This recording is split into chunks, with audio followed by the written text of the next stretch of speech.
श्रीराम समर्थ श्रीराम शुकासारिखे पूर्ण वैराग्य जाचे वशिष्ठा परिज्ञान योगेश्वरासे कवी वाल्मिका सारिका मान्य ऐसा नमस्कार माझा सद्गुरु रामदासा मला वाटते अंतरित्वा बसावे तुझ्या दासबोधासित्वा बोध व्हावे अपत्यापरी पाववी प्रेम ग्रासा महाराज या सद्गुरु रामदासा जय जय रघुवीर समर्थ सब संतन की जय भारत माता की जय श्रोता वक्ता श्रीराम समर्थ श्रीराम।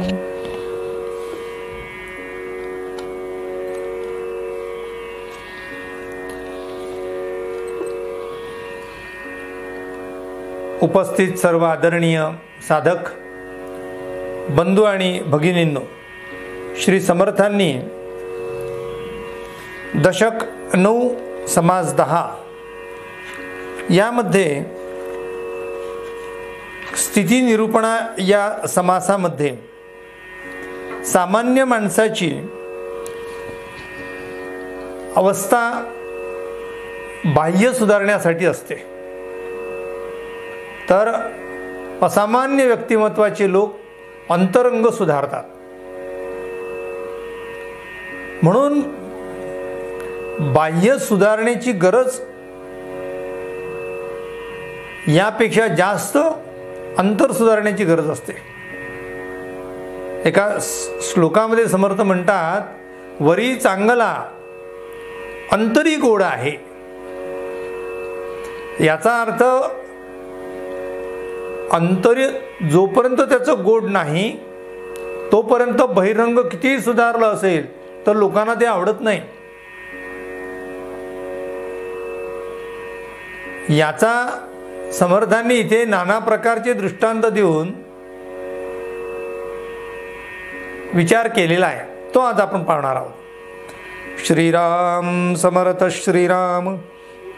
देवळामध्ये जगन्नायक आणि देवळावरी बैसला काक, परी तो देवाहुनी अधिक मानूची नये की श्रीराम. सभा बैसली राजद्वारी आणि मरकट गेले स्तंभावरी, परी ते सभेहुनी श्रेष्ठ चतुरी कैसे मानावे श्रीराम. ब्राह्मण स्थान करून गेले आणि बक तैसे जी बैसले, परी ते ब्राह्मणा परी सभले कैसे मानावे श्रीराम. ब्राह्मणामध्ये कोणी नेमस्त कोणी झाले अस्तव्यस्त, आणि श्वान सदा ध्यानस्त, परी ते उत्तम नव्हे की श्रीराम. ब्राह्मण लक्ष मुद्रा नेणे मार्ज लक्ष विषयी शहाणे, परी ब्राह्मणा परीस विशेष कोणे म्हणावे तयासी श्रीराम. जय जय रघुवीर समर्थ. इथे श्री समर्थांनी श्रेष्ठत्व हे अंतरंगाला आहे, बाह्य कृतीला नाही असं समर्थ समजून सांगतात आहे.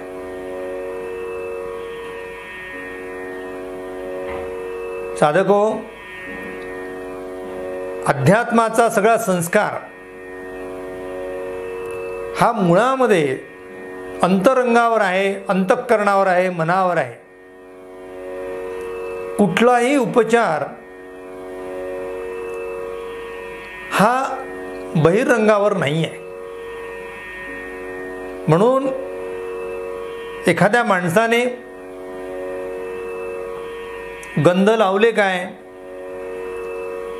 किंवा नाही लावले काय, माळ घातली काय किंवा नाही घातली काय, याने काही फरक पडायचा नाही. आम्ही ज्या ज्या आध्यात्मिक साधनेसाठी ज्या ज्या उपासना करतो, ज्या ज्या प्रकारच्या भक्ती करतो, मग त्या 9 भक्तीपैकी कोणती असेल, त्या सगळ्या भक्तीचं पर्यवसान अंतरंग सुधारण्यासाठी आहे, हे पक्क लक्षात ठेवावं. म्हणून नुसतं ऐकत बसण्याने समर्थांना अपेक्षित नाही नुसतं ऐकणं. ऐकण्यानंतर कृतीपदे बदल, याचा अर्थ अंतरंग सुधारणे. म्हणून संपूर्ण मनाच्या श्लोकांमध्ये समर्थांनी तो बोध मनाला केला असल्यामुळे मनाचे श्लोक असं त्याला म्हटलेलं आहे. तो मनोबोध आहे. आता मनाला झालेला बोध म्हणा, मनासाठी बोध म्हणा, मनाचा बोध म्हणा, विभक्ती कुठलीही वापरा, अर्थ बरोबर निघू शकतो. म्हणून आम्हाला तो जो बोध आहे तो सगळा मनाला झाला पाहिजे, मन सुधारलं पाहिजे. मग बाकी बाह्य उपचार केलेच पाहिजे असा आग्रह नाही आहे. केले तर बिघडणार नाही, पण ते केलेच पाहिजे तो चकार जो आहे तो फार अभिप्रेत नाही आहे. माझं मन जर चांगलं असेल, माझ्या अंतःकरणामध्ये भगवंताबद्दल जर प्रेम असेल, दुसऱ्याच्यासाठी अंतःकरण हे हेलावत असेल, सुखदुःखात आपलं मन जर दुसऱ्याला जर आपण सहकार्यासाठी आपण स्वतः धावत जात असो, तर अशा वेळी त्या मनावर उत्तम संस्कार झालेला आहे, यात काही एक शंका नाही. स्वभावतः हे जे मन आहे, हे मन वायुतत्वापासून निर्माण झालेलं आहे. वायुतत्वापासून निर्माण झाल्यामुळे ते अत्यंत चंचल आहे. मनाला मुळात कोणता रंग नाही आहे. रंग नाही या शब्दाचा अर्थ कुठल्याही प्रकारचा गुण नाही आहे. वाऱ्याला कोणता गुण हो? वारा ज्याच्यावरून जातो त्याचा गुण त्या वाऱ्याला लागतो.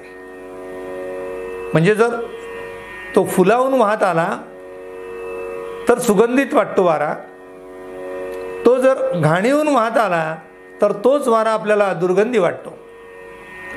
याचा अर्थ वाऱ्याला जो स्पर्श होतो आहे तो वारा ज्याच्या सानिध्यात जातो त्याप्रमाणे तो होतो. तसं मन सुद्धा माणसाचं ज्याच्या सानिध्यात जाते त्याप्रमाणे ते आकार घेते. म्हणून या मनावर चांगले आकार आपल्याला देता आले पाहिजे, चांगले संस्कार आपल्याला करता आले पाहिजे. बरेचदा आपण संस्कार करायचे असा विचार केला तर ते बालपणी करावे असं म्हणतात. का हो? याचं मूळ कारण काय आहे? बालपणी का करावा संस्कार? कारण बालपणचं जे मन आहे ते निर्विकारी असते, ते निरागस असते. त्याच्यावर कुठल्याही प्रकारचा संस्कार न झाल्यामुळे चांगला संस्कार त्याच्यावर केल्यानंतर ते मन पुन्हा वाईट मार्गाला जाणार नाही. जरा वय मोठं झालं, नाना प्रकारचे त्याच्यावर संस्कार झाले आणि नंतर तो आध्यात्मिक मार्गाकडे लागला, काय परिणाम होईल त्याचा?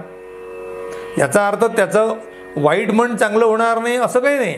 वाईट मन हे सुद्धा चांगलं होते, पण ते चांगलं होण्यासाठी वेळ लागतो, झटकन होत नाही. जे संन्यस्त वृत्तीमधले लोक आहेत ते लग्न न करता पूर्णपणे संन्यस्त वृत्ती धारण त्यांनी केली. पण लग्नानंतरही संन्यास घेतलेले लोक आहेत, त्यांची संख्या कमी नाही आहे. पण जेव्हा गुरफटल्यानंतर त्यातून बाहेर पडणं, हे गुरफटण्यापेक्षा किंवा न गुरफटता बाहेर पडणं सोपं आहे आगीत जाऊन बाहेर पडणं कठीण आहे, आगीत जाऊन न जाणं सगळ्यात उत्तम आहे. म्हणून बालपणी त्यांच्यावर संस्कार चांगले करावे. म्हणून बालपणावरच आपण केंद्रित होतोय. बालसंस्कार, अध्यात्माचा संस्कार, हा संस्कार कोणावर आहे तर तो मनावर आहे. समर्थ म्हणतात आहे, देवळामध्ये जगन्नायक आणि देवळावरी बैसाला काक. आता ही स्थितीच सांगितली आहे दोन्ही ठिकाणी. तुम्हीच ठरवायचं आहे की उच्च स्थानावर जो बसतो त्याला आम्ही श्रेष्ठत्व देतो. याचा अर्थ बहिरंगाचाच विषय आहे. पण तरी सुद्धा परी तो देवाहुनी अधिक म्हणू नये की तो कावळा बसला देवळाच्या वर, तो शिखरावर बसलेला आहे, कळसावर बसलाय जाऊन. मग तुम्ही आतमध्ये असलेल्या त्या देवाला नमस्कार करता की तो वर असलेल्या कावळ्याला नमस्कार करता? याचा अर्थ असा की तो कुठल्या स्थानावर बसलेला याला महत्त्व नाही, तो खरं कुठल्या योग्यतेचा याला जास्त महत्त्व आहे. इथे दृष्टांतच दिलेले आहे, हा सिद्धांत नाही आहे. पुन्हा पुढचा दृष्टांत समर्थ देतात. मरकट गेले स्तंभावरी, परी ते सभेहून श्रेष्ठ चतुरी कैसे मानावे. श्रेष्ठत्व आणि कनिष्ठत्व हे त्याच्या स्थानावर डिपेंड नाही आहे, तो कुठे बसतो याच्यावर अवलंबून नाही आहे.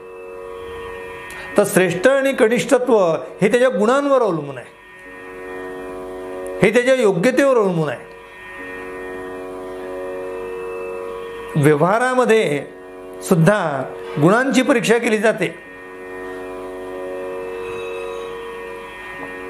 गुणहा कुर्वन्ति दूतत्वम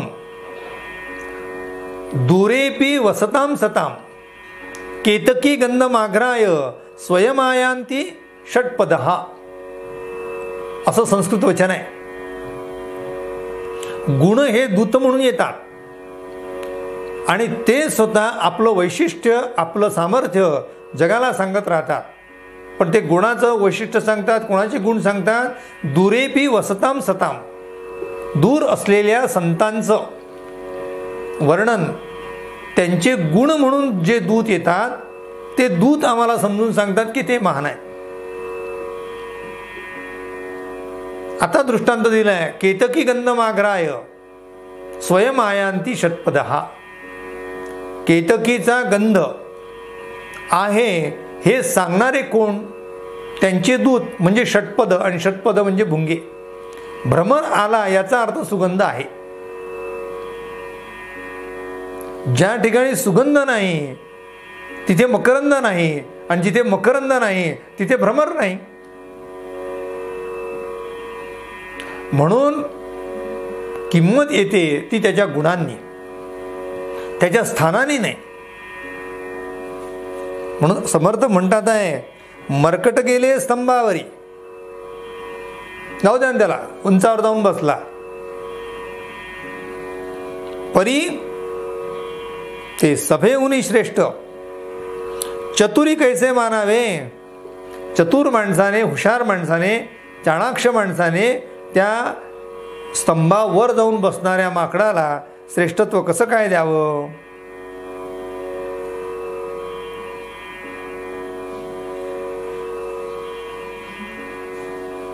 पुढे दृष्टांत देतात आहे, ब्राह्मण स्थान करून गेले आणि बक तैसेची बैसले. परी ते ब्राह्मणा परी सबले कैसे मानावे श्रीराम. स्नान संध्या सगळं करून गेलेला ब्राह्मण आणि तसाच ध्यानस्थ बसलेला बगळा. तुम्ही बगळ्याचं ध्यान पहा, बको ध्यानम प्रसिद्ध आहे. काकदृष्टी बको ध्यानम श्वान निद्रा तथैवच. गृहत्यागी विद्यार्थी पंचलक्षणम. 5 लक्षणं जी विद्यार्थ्याची देतात त्याच्यामध्ये बको ध्यानम शब्द आहे. बघण्याचं ध्यान हे सगळ्यात श्रेष्ठ मानले जाते. बघण्यासारखं ध्यान, जोपर्यंत त्याचा सावध सापडत नाही तोपर्यंत तो त्याचा अविचल असतो. पण तो बघणा स्वार्थासाठी बसलेला आहे ध्यानस्थ, म्हणून तो इथे स्नानसंध्या करून आलेल्यापेक्षा श्रेष्ठ ठरेल का? इथे ब्राह्मण हा शब्द सुद्धा ज्ञानाशी संदर्भात लावावा, जातीशी संदर्भ लावू नये.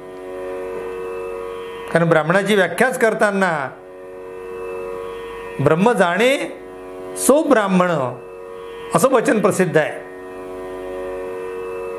म्हणून समर्थ म्हणतात आहे, परी ते ब्राह्मणा परीस भले कैसे म्हणावे. ज्ञानी माणसापेक्षा त्याला कसं काय श्रेष्ठत्व द्यावं, देता येणार नाही. म्हणून ब्राह्मणामध्ये कोणी नेमस्त, कोणी झाले अस्ताव्यस्त, आणि श्वान सदा ध्यानस्थ, परी ते उत्तम नव्हे की.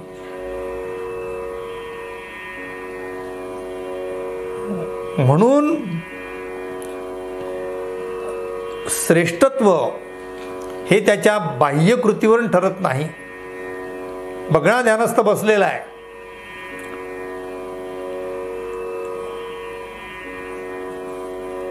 श्वान सुद्धा तसाच बसलेला आहे, तोही ध्यानस्थ आहे. पण त्याचं जे ध्यान आहे त्या ध्यानाला उत्तम ध्यान म्हणता येणार नाही.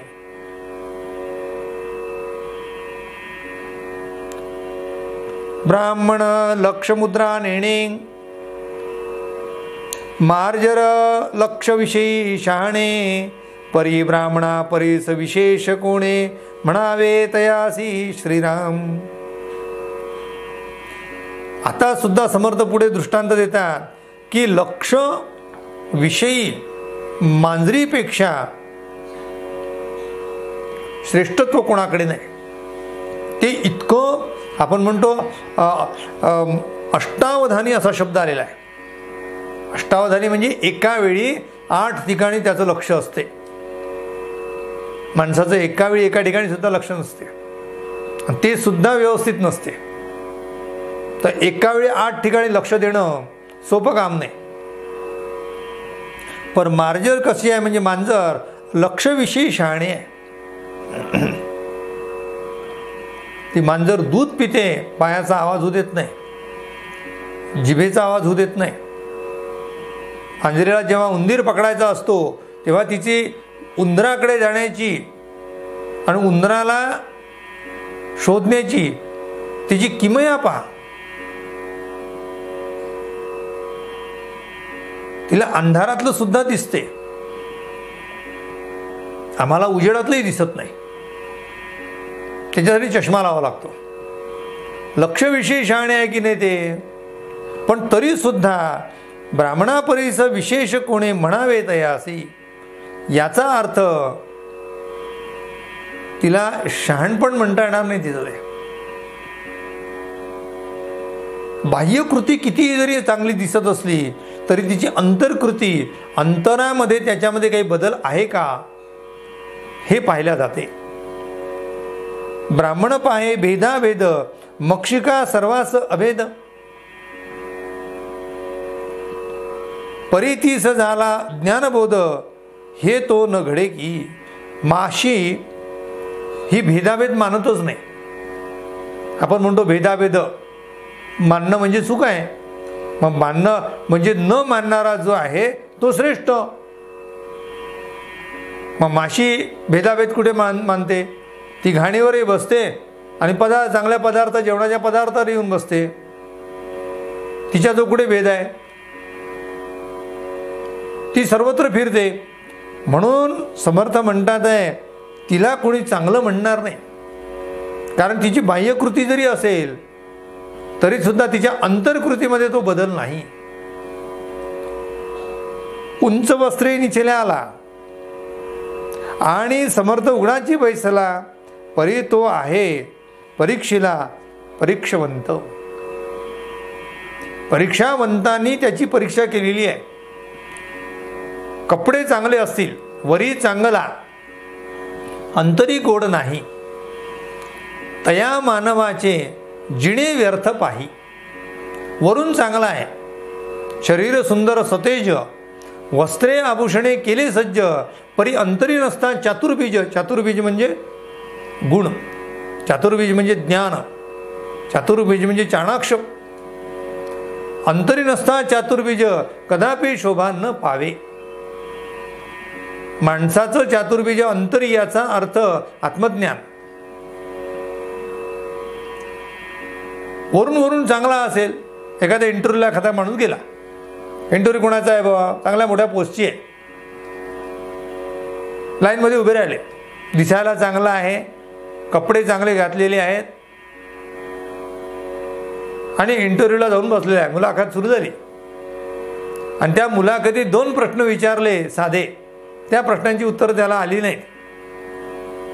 त्याच्या जोची अर्हता पाहिली, शैक्षणिक पात्रता पाहिली, व्यावसायिक पात्रता पाहिली आणि तेव्हा त्यांनी सांगितलं, का हो तुम्ही इंटरव्ह्यूला जरी आले असले तरी तुम्ही या कॅरेक्टरात बसतच नाही ना. तर तो म्हणे, मी बसत कसा नाही, मी टाय घातलेला आहे गळ्यामध्ये, माझ्या पायात बोट आहे, माझे कपडे इस्त्रीचे आहेत, पॉश आहेत, मी इन केलेली आहे, मी साहेबासारखा दिसतो, मी शिक्षित आहे असं लक्षात येते, मला नोकरी का नाही मिळत. ते म्हणतात, तुम्ही दिसता पण तसे नाही आहात. जो दिसतो त्याच्यावरून त्याची परीक्षा केली जात नाही, तो कसा आहे याच्यावरून त्याची परीक्षा केली जाते. मला सांगा, लाकूड हे लाकूडच आहे की नाही? हो. मग सगळे लाकडं चंदन आहे का? कुठलेही लाकूड, तुम्ही बाभुळीचं लाकूड घासून पहा, तुम्ही त्याला चंदन म्हणाल का? तुम्ही म्हणाल नाही होते, कसं, पण लाकडासारखं दिसते की नाही? ते लाकडासारखं जरी दिसत असेल आणि ते लाकूड जरी असेल तरी सुद्धा चंदनाचा लाकूड सुगंध देते, कारण त्याच्यामध्ये तो चंदनामध्ये देण्याचा तो त्याच्यामध्ये गुण अंतरी भरलेला आहे. तो इतर लाकडांमध्ये आम्हाला पाहायला मिळत नाही. इतर सगळ्या झाडांच्या लाकडांमध्ये सागाच्या लाकडाला का कमी किंमत आली आहे, जास्त किंमत का झाली आहे त्याची? कारण त्याची गुण आहे, ते सडत नाही, ती टिकते, त्याच्यामध्ये नरमपणा आहे, त्याला वाटेल तसा आकार देता येतो, ते ठिसूळ नाही, ते लवकर फुगत नाही, ते लवकर नरम होत नाही, त्याच्यावर लवकर बाहेरच्या वातावरणाचा परिणाम होत नाही, म्हणून त्याची किंमत आहे. याचा अर्थ ते कुठल्याही परिस्थितीमध्ये अविचल आहे. अंतरी जो चांगला असतो, याचा अर्थ अंतःकरण ज्याचं निश्चल असते, तो पुरुष कुठल्याही परिस्थितीमध्ये अविचल असतो.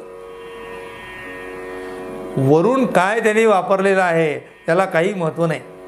म्हणून समर्थांनी दृष्टांत काय दिला, उंच वस्त्रे घालून एखादा बसला असेल आणि समर्थ उघडाच बसलेला आहे, त्याने कपडे नाही घातलेले आहे. कपड्यावर डिपेंड नाही आहे, ते अवलंबन आहे त्याच्या आत्मस्थितीवर, अंतरस्थितीवर, त्याच्या ज्ञानावर.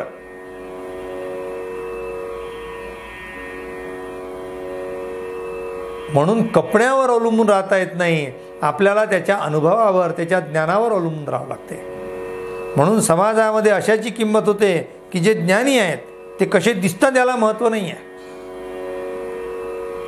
म्हणून सुंदर कपडे घालणे हे बहिरंग सुधारणा आहे आणि सुंदर कपड्याच्या पेक्षा अंतरंग सुधारणं हे समाजाला अपेक्षित आहे. अध्यात्मामध्ये तर त्याला सर्वात जास्त प्राधान्य आहे. फर्स्ट इम्प्रेशन आम्ही काही मान्य करू की आपल्या देहबोलीचं आहे, कपड्याचं आहे, पण ते फर्स्ट इम्प्रेशन ही लास्ट इम्प्रेशन ही जमणार नाही. ते फर्स्ट इम्प्रेशन आहे, पण तोंड उघडलं की मूर्खाय सिद्ध होते. मग काय कामाचं त्याचे कपडे दिसून? वरी चांगला अंतरी गोड नाही, तया मानवाची जिणे व्यर्थ पाही.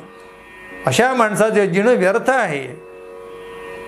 आध्यात्मिक क्षेत्रामध्ये तर याला जास्त महत्त्व आहे, कारण अध्यात्माचा सगळा संस्कार कोणावर करायचा आहे? मनावर करायचा आहे.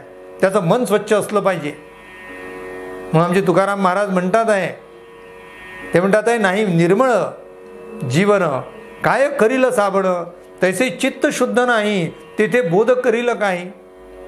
वरून वरून तुम्ही ज्ञानी असल्याचा आव आणलेला आहे, पण अंतरामध्ये जर पाहिलं तर तो अज्ञानाची खाण आहे. अशाची किंमत होत नाही. माझं मन निर्मळ असलं पाहिजे, ते शुद्ध असलं पाहिजे, ते पवित्र असलं पाहिजे, सर्व घटी सर्वत्र परमेश्वर पाहणारं पाहिजे. आणि नंतर अध्यात्माचा संस्कार आहे. आणि तो संस्कार इतक्या चांगलं मन होत नाही, म्हणून त्याच्यासाठी 9 भक्तींचा उपचार आहे. पहिले ऐका म्हणजे कानावर संस्कार, श्रवणम. मग तोंडावर संस्कार म्हणजे जिभेवर संस्कार, कीर्तनम. मग कीर्तन म्हणजे बोलण्याचा संस्कार. लोक कीर्तन आणि श्रवण एवढ्यामध्ये थांबून जातात. असं चालायचं नाही. पुढे पहा ना, पुढे 9 भक्ती. जर एक एक भक्तीचा आम्ही विचार केला तर ती प्रत्येक भक्ती एकापेक्षा दुसरी जास्त कठीण आहे. श्रवण भक्ती तशी कठीणच आहे बरं. श्रवण भक्ती इतकं दुसरं काहीच कठीण नाही, कारण ज्याला कळते तो ऐकतच नाही, आणि ज्याला कळत नाही त्याला ऐकावं वाटत नाही. दोन्ही गोष्टी आहेत. म्हणून कळते आणि ऐकतो. म्हणून समर्थांनी अशा श्रोत्यांना श्रोते तुम्ही जगदीश मूर्ती म्हटलेलं आहे. ज्यांना कळते तरी ऐकतात. आता कळत नाही म्हणून ऐकण्याची इच्छा नाही, आणि कळते त्यामुळे ज्ञानाचा अहंकार आला म्हणून ऐकत नाही. मग हे असे दोन्ही श्रोते जे आहेत ते समर्थांनी श्रोत्यांमध्ये त्यांची गणना केली नाही आहे. एक अहंकारी आहे, एकाला अज्ञानाचा अहंकार आहे, एकाला ज्ञानाचा अहंकार आहे. मग आहे मात्र दोघेही एकाच पारड्यात. म्हणून ते श्रोते धन्य आहेत की जे विचक्षण आहेत.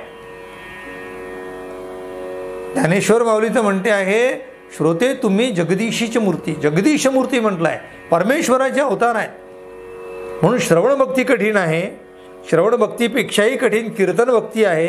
कारण इथे नुसतं ऐकायचं काम आहे, बोलण्यासाठी अभ्यासाची गरज आहे. बोलताना आपल्याला येते असा त्याचा तरी समज असतो,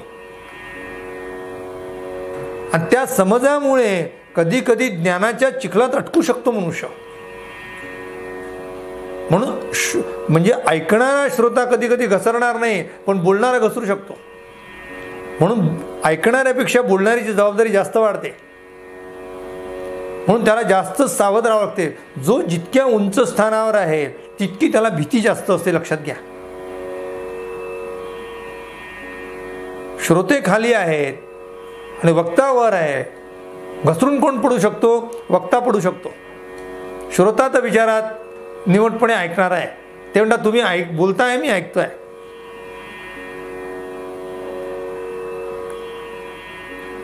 तुम्ही सायकलने गेले आणि पडले